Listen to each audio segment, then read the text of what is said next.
how often in, I guess, a career we're going to see this. And I think we're living in very interesting times. We've let the pendulum swing so far one way to, well, you all just work from home, that's just how it is, to actually now there's choice. How can we become more resilient, and how can we use this change for good and use what we've learned in the last 12 months to make sure that we're building offices that are purposeful? I mind the campuses, our workplaces will be kind of incubators for change, places people come together for the common good. Data is the new gold, and I think that's where everybody really should be focusing over the next 12 months is understanding the data.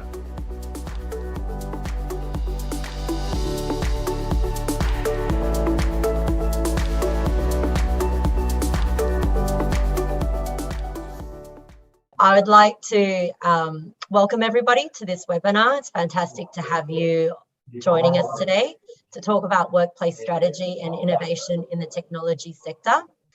We're going to have a really robust chat today with our very highly commendable panelists from organisations such as Xero, Salesforce, Canva and Axiom Workplaces. And I'll introduce Joel, James, Chris and Cassandra shortly. But we've got some housekeeping to do prior in advance, so I'll just run through those pretty quickly. Firstly, if there's a chat function that you'll see, could you please add any questions that you have to our chat and we'll answer your questions at the end. We'll also have 2 polls during the entire session, so we'd like to have your engagement and your interactivity, so please do that to the polls and to the chat. And this webinar is also recorded and will be available afterwards, and that will be sent to you. So that housekeeping aside, we'd like to start with the conversation and also introducing the panelists. So first of all, how about we speak to Joel Aldridge, who is the Head of Workplace Experience Australia, New Zealand, Xero. Do you want to give a brief introduction about yourself? Hi, Lucy. Yep, thank you very much. And hey, everyone. So yes, I'm Joel, and I've headed up the workplace experience function for Xero in Australia and Southeast Asia, and I've been here for 7 years. It's gone like that with the growth Xero's gone through and all that we've done, but still loving every day. So we are a cloud-based platform that helps businesses and their accounting and bookkeeping advisors grow and thrive. We've got almost 30 offices globally, and all are in very different states right now. Whilst Australia and New Zealand seem to all be in lockdown, we do have offices in the UK and throughout Asia that are open, but we're certainly seeing a massive shift in how we use the office, how many people are turning up each day. So this will be ongoing for some time, but it's an exciting period, I reckon, for people that do what we do, and really looking forward to a good chat today about it. Fab. Great. Well, next we've got James Broley. He's the Senior Director of Real Estate and Projects at Salesforce. Do you want to give yourself a brief intro as well, James? Yeah, sure. So I'm in this fortunate position of managing an awesome bunch of workplace and projects team across Asia Pacific. We're on a pretty significant growth trajectory in the region. Many will know of the Salesforce Tower in Sydney and another 60,000 square metre development in Hyderabad in India. So we're, like Joel said, different phases of opening across the region. But we're excited over the next few months to hopefully start to reopen many of those offices again. Yeah, that'll be exciting to see. Chris Lowe, he's the Head of Vibe at Canva. Chris, do you want to give a brief intro about yourself? Yeah, sure. You probably don't know what the Head of Vibe means, but you may have to explain that one. yeah.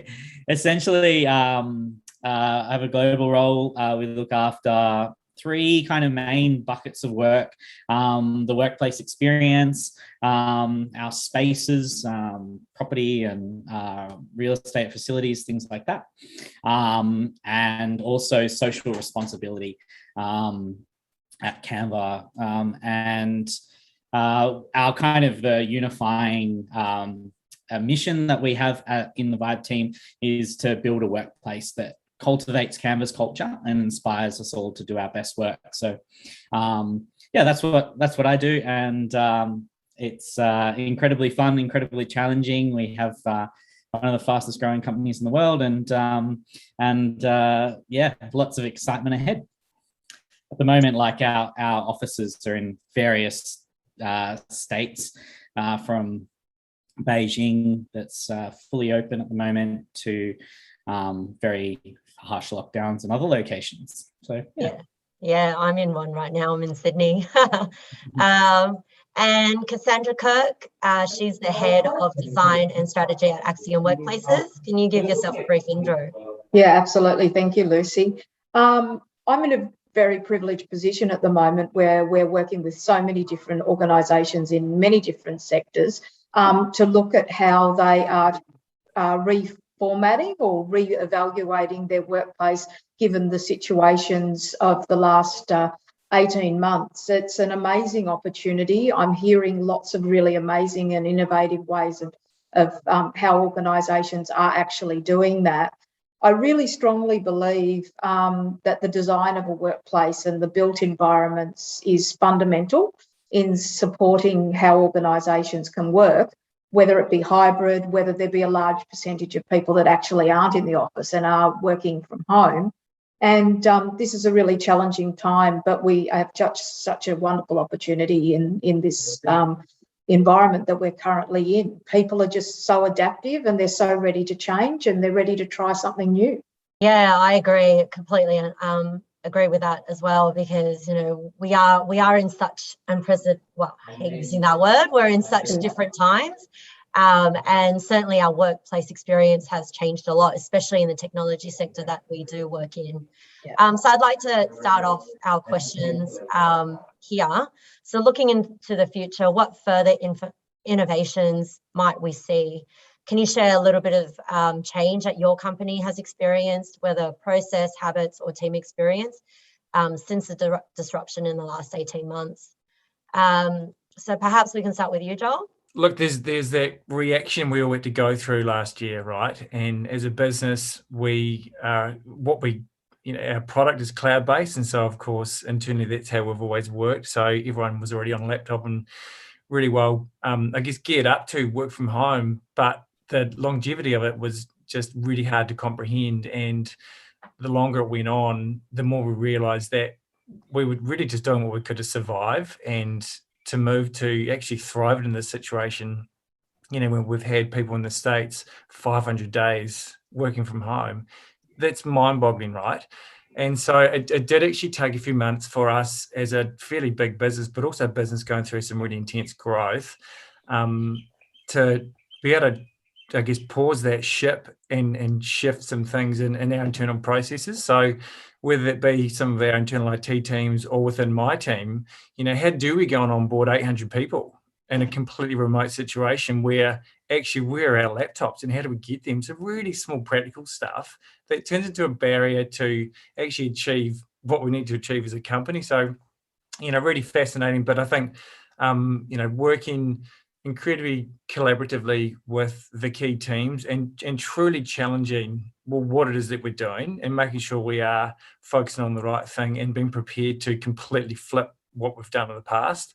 I think the process around how our teams are, using technology to do their day jobs, and sometimes we've relied on that being within the office environment, all of a sudden we couldn't get access to that. So had to shift quite dramatically and quickly to these tools that are online, things like Miro, for example. So a lot of our product and technology teams, who typically, they're on the computer a lot of their day, but also they're up at the wall moving Post-it notes, right? And that's such a big part of how they work. Really had to work out ways that, we weren't going to give everyone a whiteboard at their house. So let's really get amongst the tool, that can certainly enable them to do that stuff. So yeah, lots around process change, but we're still definitely evolving how we do that, and certainly thinking, as this actually turns into just the way it will be, not a short-term fix that we're requiring, really challenging how we best do that. Yeah, I agree. There's a lot of process changes how do you whiteboard effectively online?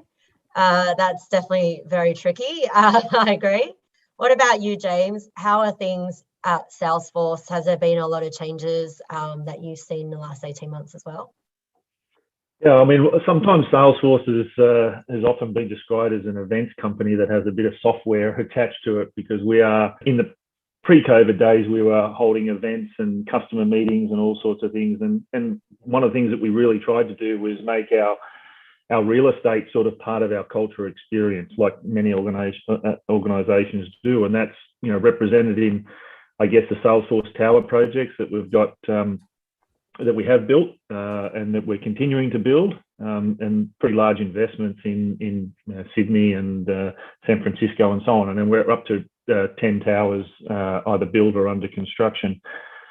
And, you know, when the pandemic hit, that basically threw everything that we've been doing out the door, like most organizations, and we had to move from, you know, in-person events to online events. I mean, you take Dreamforce, which is, you know, one of the biggest events in San Francisco.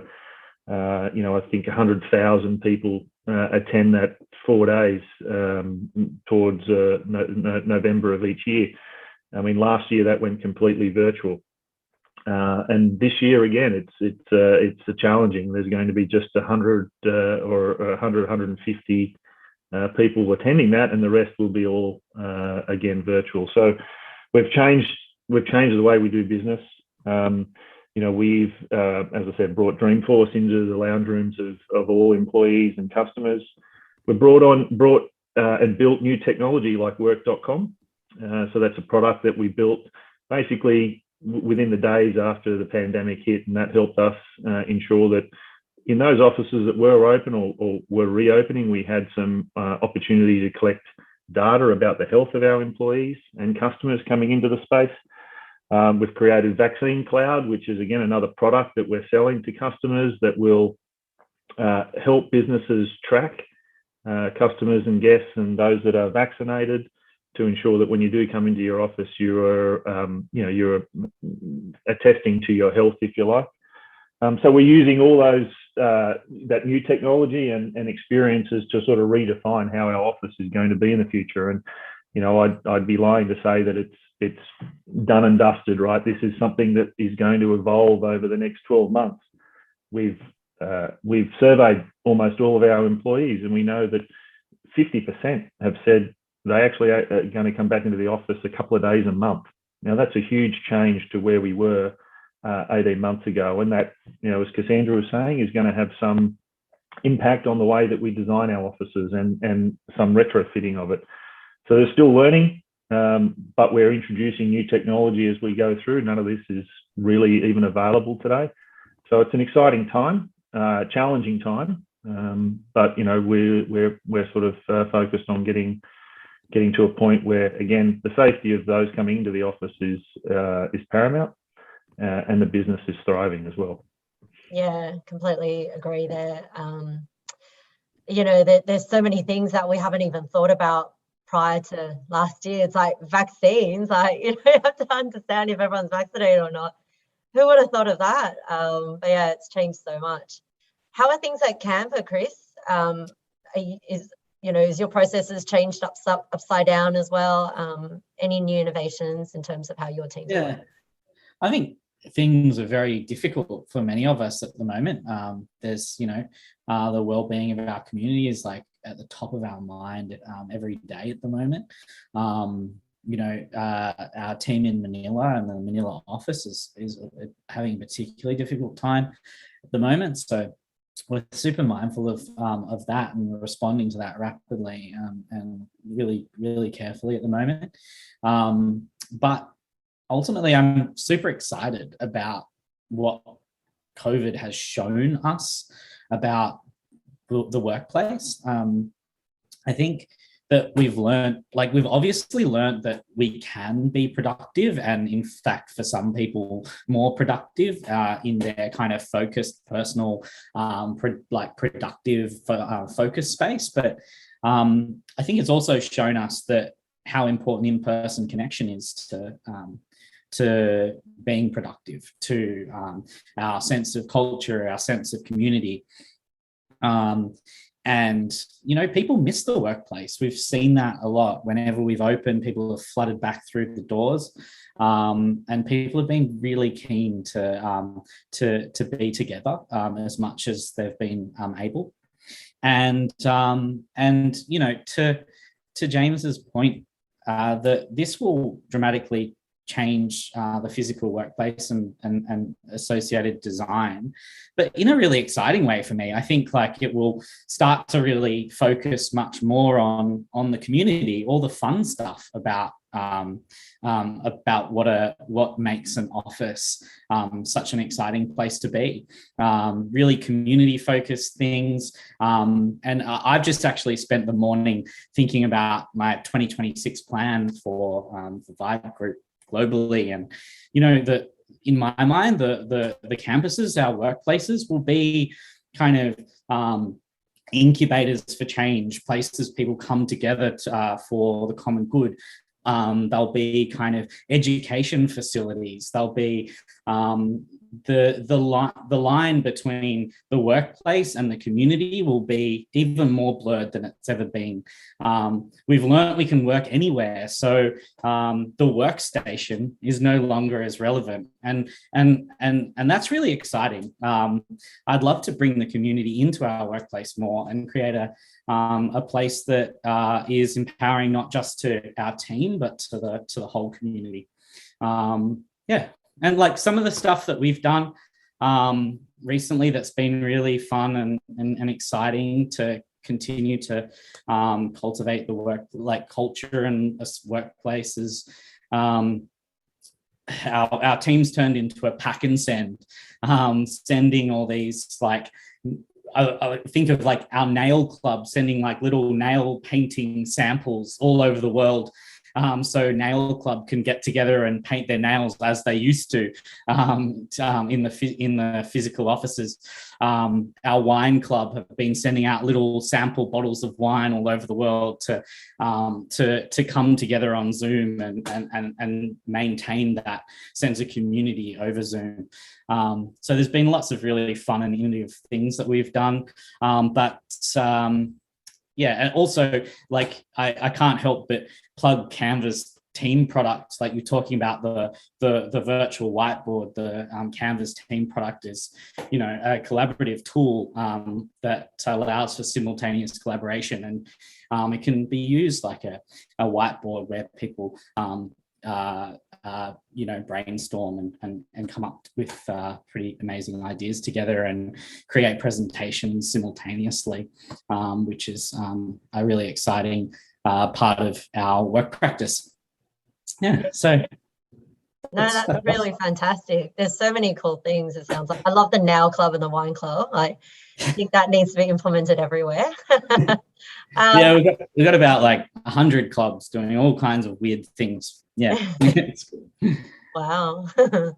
Cassandra, do you want to talk about how some of the things that you've seen affect the workplace in the last 18 months? Yeah, sure, absolutely. You know, like Joel said, there was this scramble to get our houses in order and our businesses in order and get our teams up and functioning. But we're past that now, and we're being more purposeful in the way that we plan our workplaces. We realise that there's going to be lots of disruption where there's going to be lockdowns, there's going to be reasons whether or not we're talking about the pandemic or other interruptions in the environment or in organisations that will affect how we do business. That's going to become a norm for us. So how can we become more resilient, and how can we use this change for good and use what we've learned in the last 12 months to make sure that we're building offices that are purposeful and they give our teams the tools in which to do what they want to do, such as collaborate, innovate, socialise. So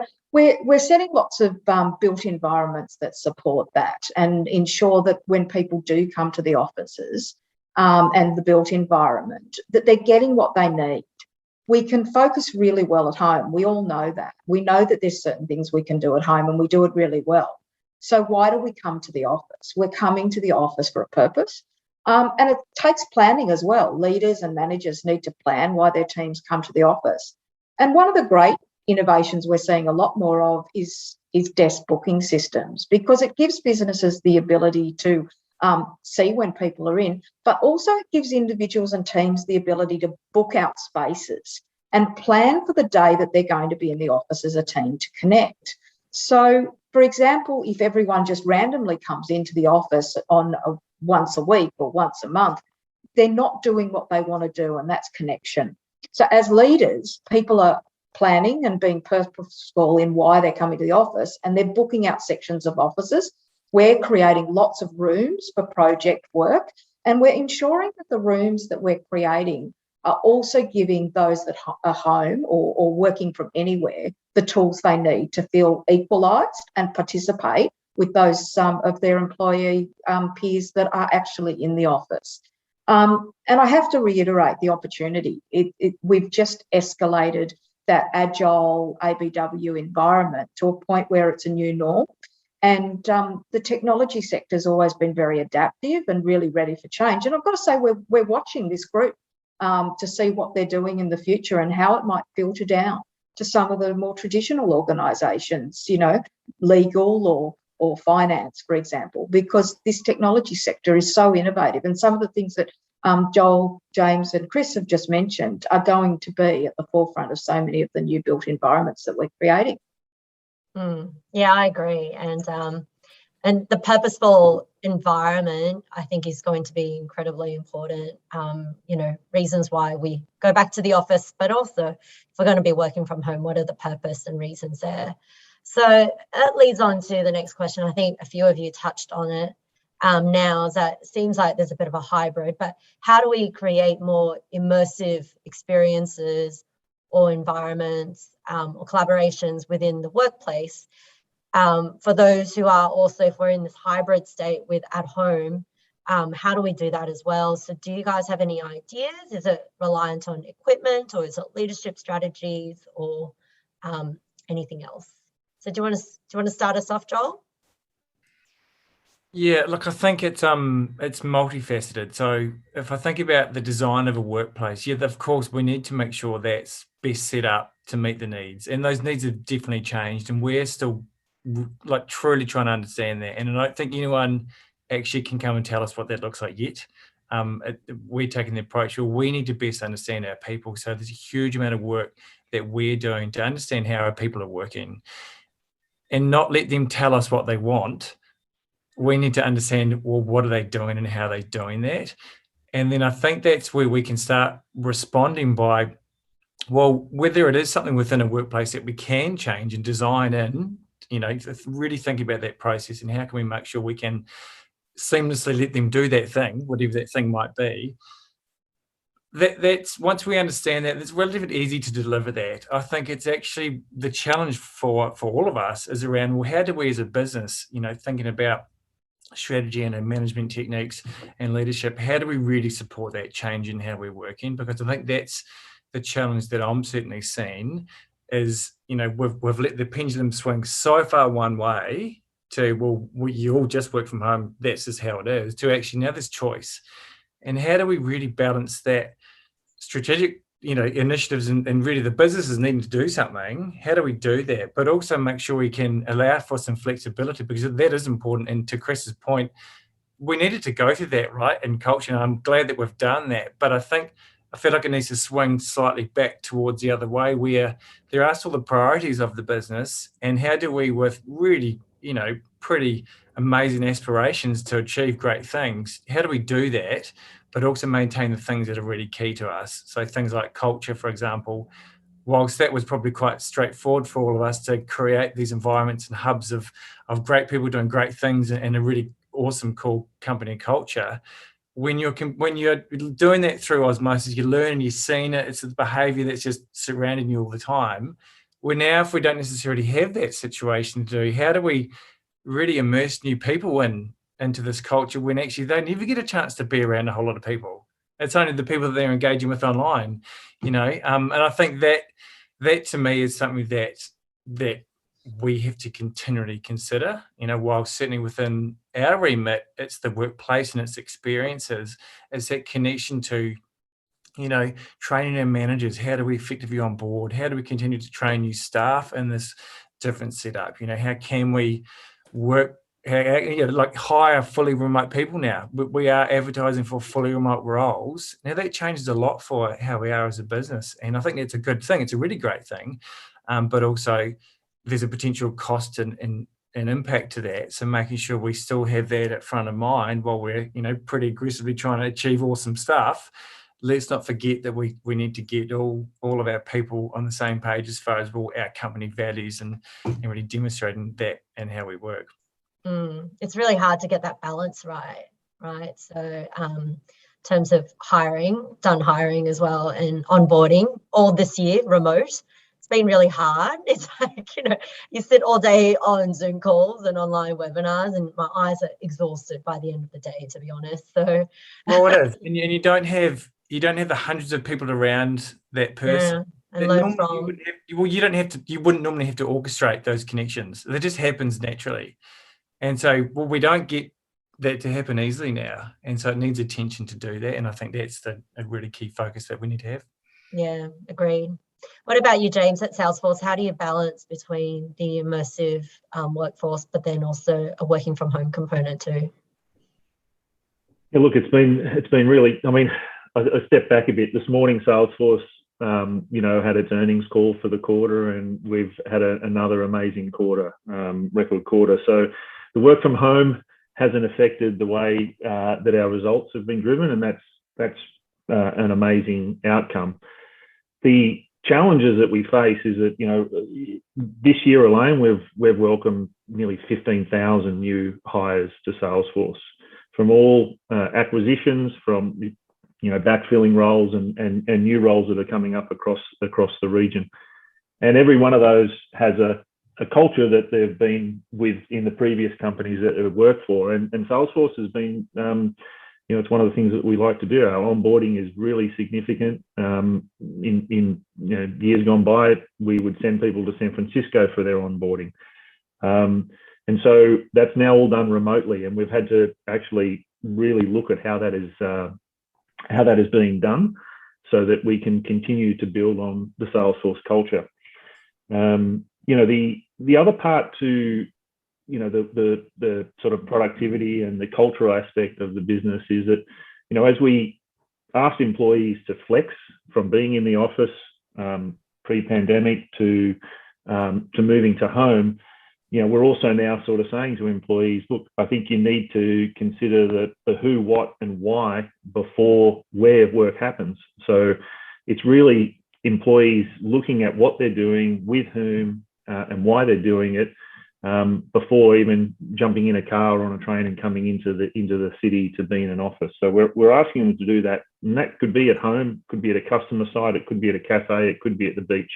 Our products are aligned with that remote working sort of methodology, and some of the program we're putting out and we've had going for the past few months is called Success from Anywhere. We expect that our products will deliver that for our customers, and now we're actually taking it internally to ourselves and saying this is what we obviously preach to our customers. Our products allow our customers to do this, and now we're going to do it ourselves. And so, the final part to all that is, well, what's the office for, right? If employees are going to work from home or a cafe or the beach or, wherever it may be, a customer premise, we've got to make sure that our offices are set up for, the types of work that employees want to do when they come in. And we're still surveying on that.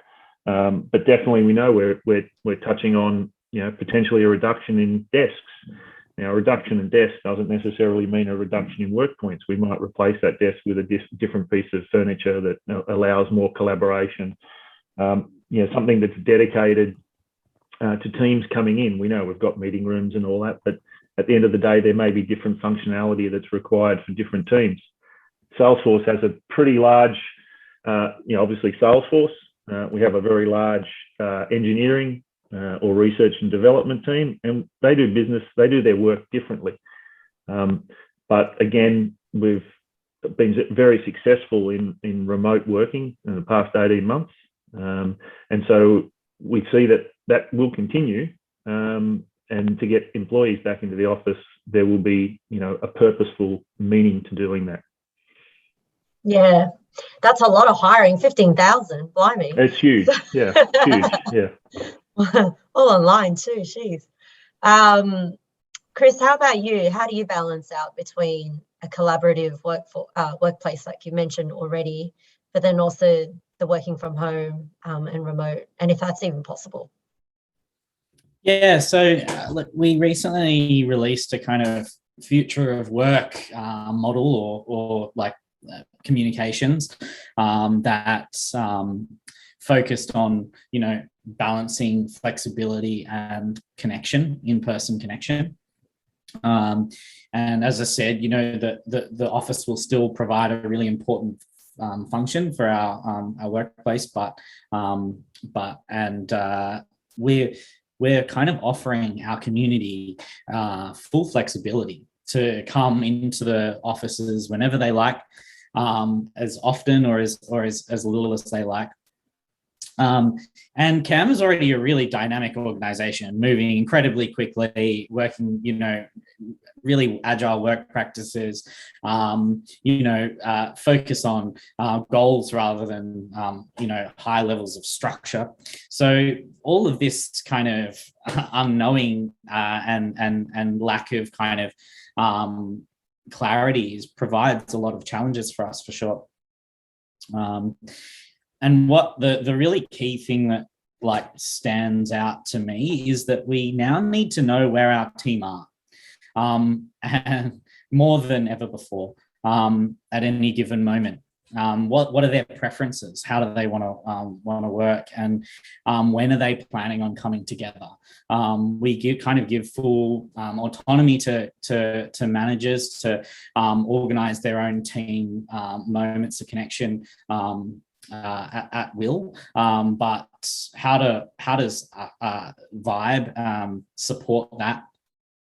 And knowing where people are, what their preferences are, what their plan is becoming incredibly important. So we're putting a lot of focus into tooling that will allow us to capture all that data. And one challenge I've had is with selecting the right kind of tool is that what's the incentive for people to, you know, report where they're going to be at any given time? That seems kind of arduous to me, like getting up in the morning, oh, maybe I'll go to the office, maybe I won't. Will I tell anyone? Like that's just like an extra step in your day that you just don't need. So we really need to give back to the community a reward for telling us where they are, what they're up to. And for me, like kind of personalized information feeds that focus on that person's experience based on what they've chosen and what their preferences are will become critical to kind of giving to incentivizing our team members to participate in that data collection that we need to do our job. So we're kind of designing tooling at the moment that will allow us to understand where our team are, and then kind of reward them with the ability to see where each other are, and what events are going on, remote friendly events, what events are going on in the offices, whether there'll be a seat available for them when they come in, and they can kind of we'll slowly be collecting preferences around everything from their meal preferences through to when they prefer to come in over, you know, a month period, and be able to optimize the experience for as many people as possible. So yeah, that's kind of how we're thinking about this challenge. It's a big one, but fun. Yeah, it's a big, hairy, audacious goal. Question and answer, I think. So I think it's an interesting proposition, because how often in, I guess, a career we're going to see this, and I think we're living in very interesting times. Cassandra, what about you? How do you balance between everything that you're doing in terms of innovation in the office and also online. Lucy, I'll just also comment on that comment you made about not seeing anything like this in your career. This is 20 years of workplace design for me, and I've never seen innovation like this and progression like this. And as I said at the start, it's super exciting. Look, as an actual business for Axiom, we're incredibly collaborative and incredibly creative. And so we really have to balance that with the online tools that we use. And like tech companies and other companies, we are looking at tools to help us collaborate, like Mira, like Canva or Slacks or other tools like that. And we're seeing the support of the built environment being supported by online platforms. And as Chris was saying, that platform that's your business-based platform that tells people about new initiatives, cultural events, and connects the community of your workplace is fundamentally becoming super important as well. And then I'd also argue that the workplace as an actual built environment is a very strong supplement to that. Organisations are using their workplace to not only for employees but for clients be that experience of what they're trying to portray as an organisation and what their vision is, what their objectives are, what they can offer a stakeholder who might visit their workplace, as in a client, or what a employee might get from coming to that workplace. And when we look at a lot of surveying we've done, whether or not people come to a built workspace and participate in that environment is often dependent on where they are in their career, what their goals and objectives are, and how big the commute might be. And so lots of those studies that we're doing are really helping us to help organisations to see patterns, and then also as well as the work types that they have to do as well. And then we interpret those and we can then build environments that support those as well. Some organisations just have a built environment for socialisation. A lot of their work is done out of the office and collaboratively online, as I said. And then other organisations are predominantly back in the office when allowed because connection is so important. And as time passed last year and we came out of an environment where we had been locked down, we saw people coming back to the office more and more. We saw people craving it. But we also saw them wanting the face-to-face interactions and to be actually alongside the people that they were participating with and working with and growing with them and learning from them. And I definitely found that in my team and the design and also the whole Axiom team, that as time progressed, we were actually physically coming to the workplace a lot more. And I do believe that will be a strong trend, and it will dip and flow as we have these occurrences in our current working environment. Yeah, it's always a different flow, isn't it? It's constantly absolutely changing. Nothing's the same. Yeah. You know, who we're going to be in lockdown a year and a half after the yeah, and organisational leaders have to be prepared for that, and so does any manager or any business. They need to be prepared to take a few steps forward and a few steps back and recalibrate and set a direction and be very clear and purposeful about what they want from their employees. Yeah, 100% agree. So there's a couple of other additional things that I'd like to raise right now. So first is if you haven't submitted a question in our chat, we will be taking those. So if you have any burning questions for our panelists, please do that. That will be awesome. Now, I got everyone to introduce themselves, but I don't think I introduced myself, so I forgot about that. I'll do that very quickly now. So my name is Lucy Lynn. I'm sure you heard me, but I'm the Chief Marketing Officer of Forestland. It's a marketing consultancy for emerging tech businesses. I'm really fascinated and passionate about emerging technologies. Prior to starting my own business, I spent 15 years in 5 different countries, so very global. And I've worked for organisations such as American Express, Qantas and Here Technologies. And I'm also a branch executive committee member for the Australian Computer Society. So very proud to be a board member of that organisation, which is doing great things.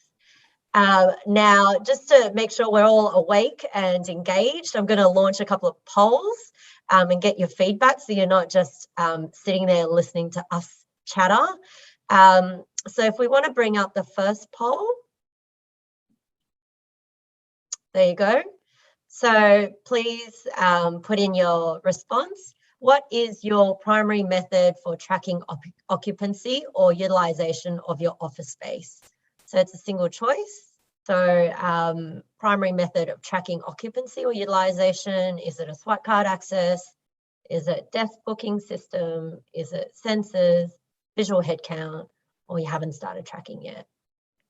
Panelists, what are you guys doing?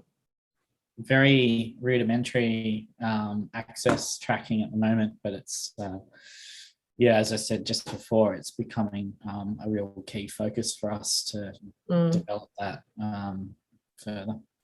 Yeah.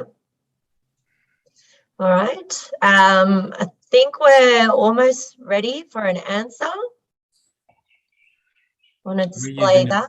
Oh. We're using access cards certainly at the moment, and it's rich data. Like, it's good. You know, sure, it is only binary. It's did he turn up or not, but you can get quite deep. And whilst we don't particularly care about an individual, it is interesting to see at more of a team-based level the behaviour around that. Because if we ask people what they want to do, they'll tell us one thing. Yeah. But if we actually look at what they are doing, it's a different story, and that's really important.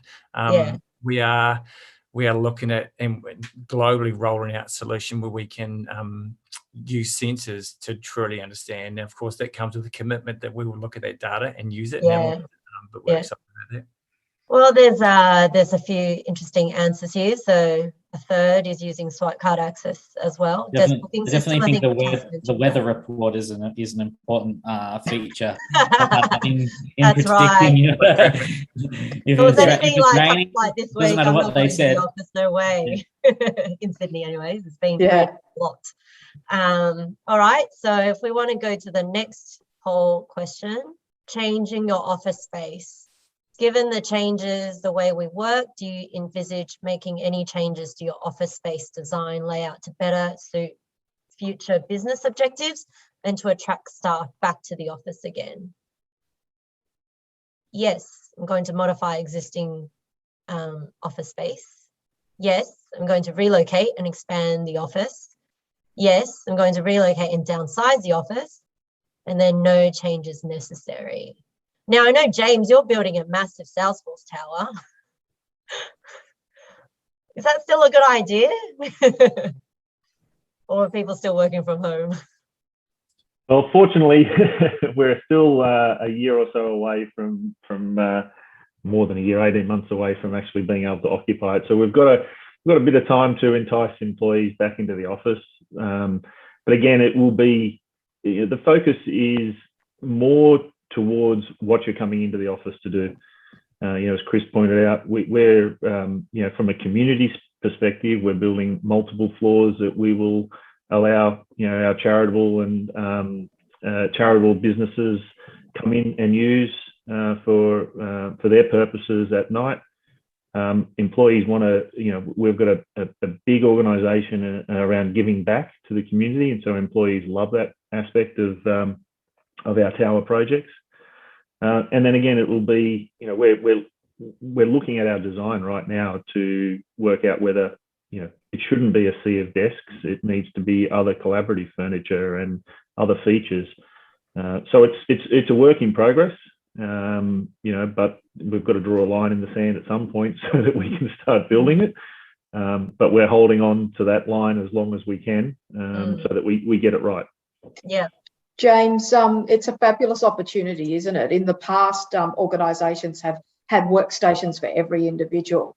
And some organisations aren't downsizing necessarily. They're thinking about, I've dreamt about this. My organisation would love to have this.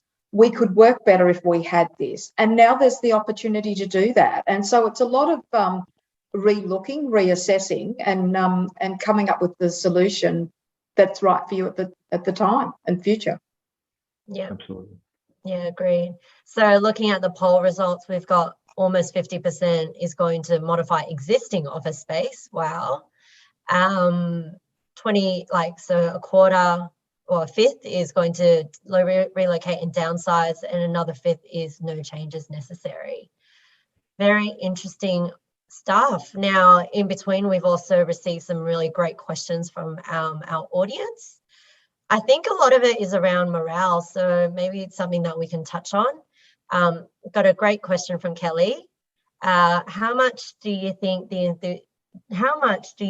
enthusiasm is to get back into the office is due to lockdown isolation? And how much will this change as people get back to other social activities? How does this impact the future when we're planning an office? I'll have a crack at answering that if you like. I think, well, I think it's different for everybody. I mean, one of the things that we found in the period prior to this, Sydney shutdown was that we had some pilot programs happening within our spaces.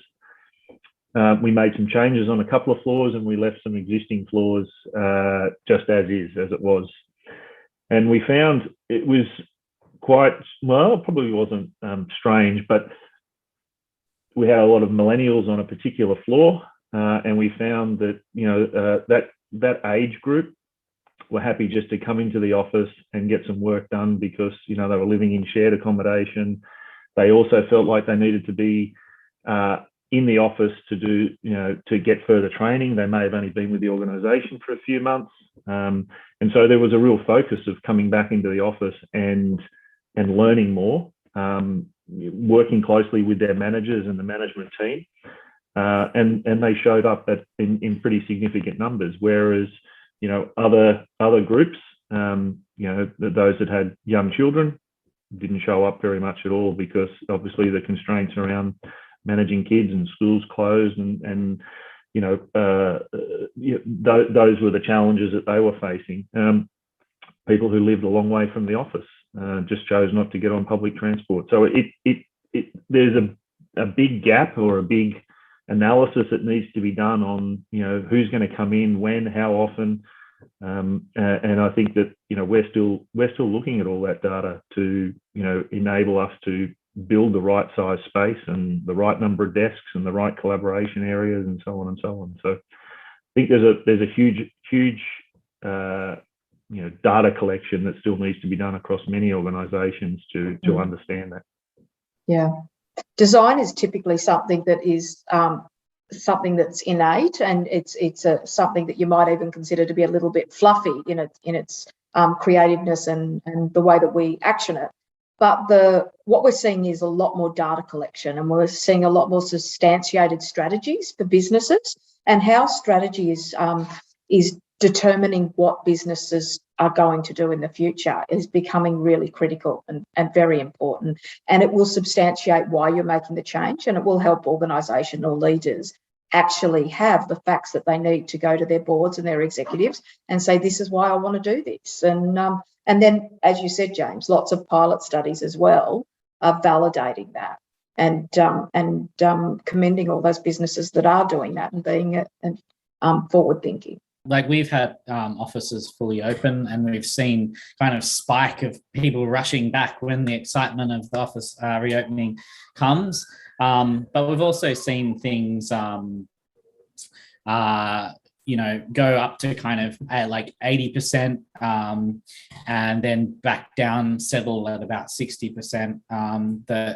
And that's like been the golden ratio that I keep using at the moment, and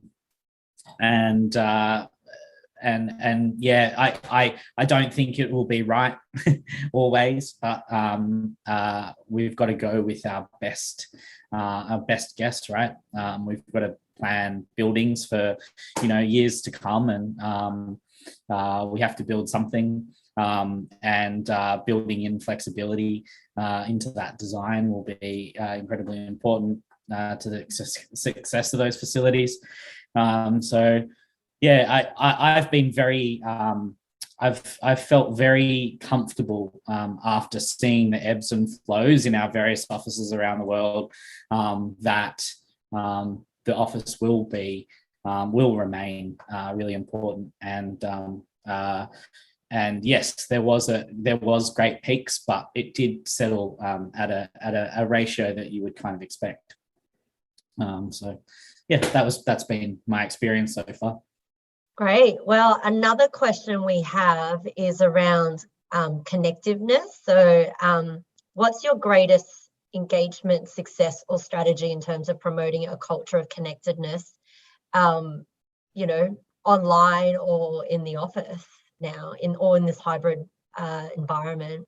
Lucy, I've got to say, being purposeful in how you bring people into the office and making sure that they are going to connect. That's really important.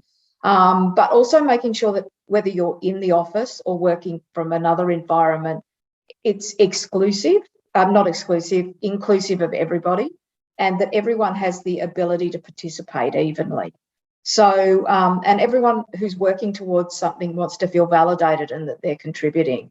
So sitting in a meeting where someone mightn't be heard because you've got a room full of people that are in office doesn't lead to the group being connected and to collaborating well.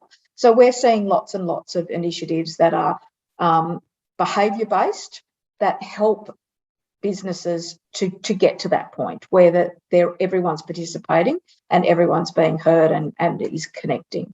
Yeah, that's a really good point, Cassandra, and that's something that we've focused on heavily. What we did see early on was teams were hacking it. They were just doing their best to optimize their lives at work and at home. And whilst we as a business and leaders were trying to organize it for them, actually the best thing that we could have done was to listen to our people and what they were doing and let them share. And so we had this swell of activity and change happen from our staff, and we listened to it. And then we were able to share that and quickly, you know, across our global business, enable people to you know, pick up some of those particular tools or tricks or hacks, which is really good. But I think the wanting to, so I've completely lost my track of mind with that one here. I'll pass over to someone else if you want. Anyone else? Like, how are you promoting a culture of connectedness in your organizations, Chris or James? And we'll come back to you, Joel, if you think of it. Oh, look, I'll just I'll remember. So in person, it's like you said, Cassandra, it's that purposeful reason. And we're seeing teams are deliberately coming in, and they'll make that decision themselves as a team. As a business, let them do that and encourage them as a team to do whatever's right. So they'll do that in person. And if there's someone not in the office, then there are clear ways, and we'll train our staff managers to make sure they've got the tools and we have the technology that actually supports that, you know, I guess, disparate situation where someone's offline, not in the space when the other teams are. And I think that's the biggest thing that we're seeing. It's around that behaviour, but we do need to help train and educate around how to best do that. I think the technology that supports it, I'm not quite sure of now that yet. And if someone has, keen to hear, but that probably is a bigger challenge for us, especially as we're designing a new space. How can we really let people engage with each other, make sure the person that's online is also engaged, which is that kind of mix of behaviour and the technology to support that. It'll be interesting to see how far that goes. I actually read an article a day ago about Facebook, and they're creating avatars and meeting spaces in virtual rooms. And I just think we're going to make leaps and bounds, and we're going to be challenged and asked to adapt to use new technology. It'll be really fascinating to see how far that goes in a very short period. I want to ask one final question to the panelists before we end today's conversation, and that is, what is the golden nugget of advice you'd like to share about the future of the workplace and the experience? So if we want to give one sentence piece of advice, who wants to start first? All right, 2 hands. Go on, Chris, you're on mute, so you start. I think double down on the exciting opportunity we have to create spaces that are focused around community and connection. James is talking about opening spaces to community groups. Turn rethink our offices as places that are just as much for the community as they are for our community. And I'm really excited about blurring those lines and having fun with that. I think that will make an office a workplace that's much more engaging and really exciting place to be. Yeah, agree. It's all about community, I'd say. James, you? Well, I'm gonna use the term data as the new gold. I think that's where everybody really should be focusing over the next 12 months is understanding the data around the need of your workplace, and that's around the physical aspects of it, but also the human part of all this, right? I mean, we know that if it's in some cities, if it's 0 degrees, employees who may have thought of coming into the office that day, they're not going to come in because it's now, the experience of working from home is great. So ways of being able to understand how that, utilization of office space is going to happen is going to be really important. And that's data. Mm. Yeah, that's a very famous quote from The Economist, and I completely agree. It's for everyone. Who wants to go next? Piece of advice?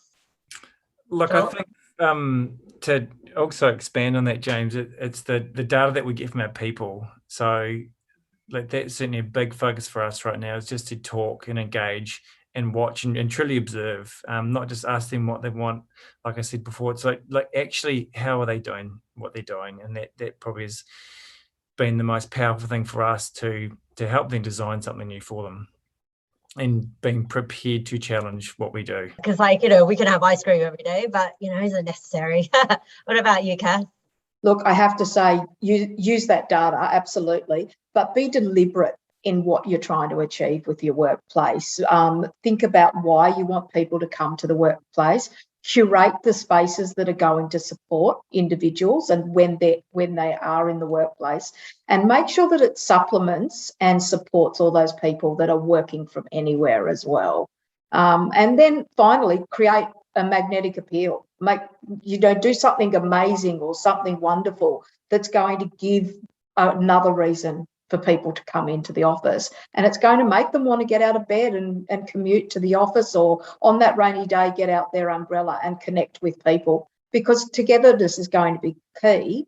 And organisations that have teams working together for a common goal are highly successful. Yeah, fabulous. Well, that's really great nuggets. Thank you so much. Got a range of really interesting insights. I just want to add that I think it's really important to think of the inclusive and the diversity issue as well, because I think that's becoming a really big trend and hot topic. And I think that we need to think more about how we can make our workplaces better for everybody. Because we all work differently and we are all separate individuals. And so I think that's where getting that insight, getting that data, and then seeing how we can now really think about how we're going to make our workplaces for our employees, because I think previously workplaces have been kind of just set up from years and decades ago, but now I think it's employee first, human-centric almost workplaces, and I think hopefully that's what we're going to see moving forwards, is what I hope to get from you guys, being the experts in the space. So thank you, panelists, for your insights today. This has been a really interesting topic. Thanks again, and my name's Lucy.